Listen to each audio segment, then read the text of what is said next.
So ayun mga kamoto, it's me again, Motomar Vlogs. So for today's video, pupunta pala tayo ng Marikina, no? Susubukan natin mag-apply sa Move It habang naghihintay tayo ng tawag from mga private company. So subukan muna natin sa sideline doon. Time check 3:52. Sa bagay, sabi ng Move It hanggang 7 PM naman daw sila. So subukan natin. Abot pa naman siguro tayo. Ayun, shoutout nga pala, no, sa nagpapa-shoutout dyan kay Sir Marjon Evangelio, ang Jericho Rosales ng ASD 4Piece NTMO. Alright. Tapos syempre meron pa tayong shoutout dyan. Syempre Team Parking, guys, shoutout sa inyo, Team Parking. And then shoutout na rin sa mga tropa dito sa Phase 4.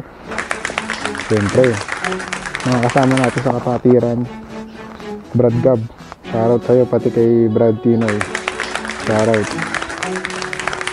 So ayan, medyo maliwanag pa, abot pa siguro tayo sa Marikina. So see you guys, punta na tayo ng Marikina, let's go.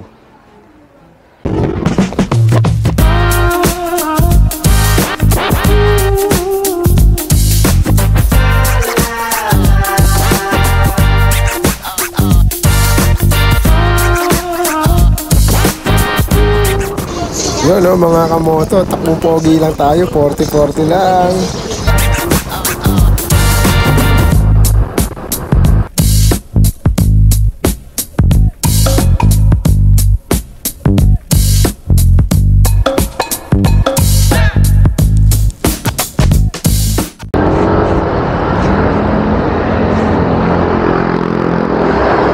Ayun pala. Dito pa lang sa kabila, guys. Ito muna tayo. Dito pa tayo. Tawid muna tayo.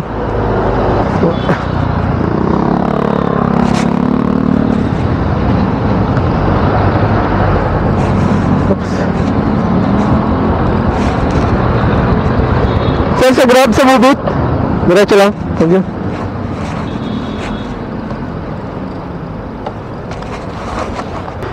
Sa bawal. Ay, sir, patayin ko na lang mamaya. Ano sir, sa Move It ako mag-training na. Nag-apply na ako sa apps eh. Online. Sir, ang problema, nalipat na sila sa Cubao. Oo, kasi nag-text, may text nga sa akin, oh. Kala ko kasi meron pa rin dito. Paano yung... Kung ano yung text doon sila. Okay. So, ano na lang? Kita mo naman kung dito yung text nila sa Marikina. Oo, iniisip ko kanina baka kasi ano nga eh. Baka nga doon, pero... Kanina, kasi ginagagawin yung... kaya pala. So, paano yun? Wala na dito? Hanggat ginagawa yung training center. Ganun pala. Ginagawa to, lipat na sila dito. Hanggang 7 PM eh. Kung darating ako before 7, pwede pa kaya? Hindi, papasukin pa kayo. Ang papasukin eh, no? Alanganin na kasi, no? Alanganin na talaga yan. Traffic pa. Agahan mo bukas, sir. Bukas, doon pa rin sa Cubao, no? Sige, ikot na lang ako, sir. Thank you. Mag-vlog sa thank you. So, yun mga kamoto, wala na pala dito sa Marikina yung training facility ng Move It. Nalipat na sa Cubao, Araneta. Ginagawa pala yung facility nila. Sabi ko na nga ba eh, dapat di na ako tumuloy. Nag-text na kasi sa akin nasa Araneta, pero kasi nagbaka sakali ako, baka meron din sila dyan. Ayun, wala na nga. Balik tayo bukas sa mga ganito. Alright, uwi na. Sundo na tayo kay Mrs. Back to reality. Alright. Got me hypnotized.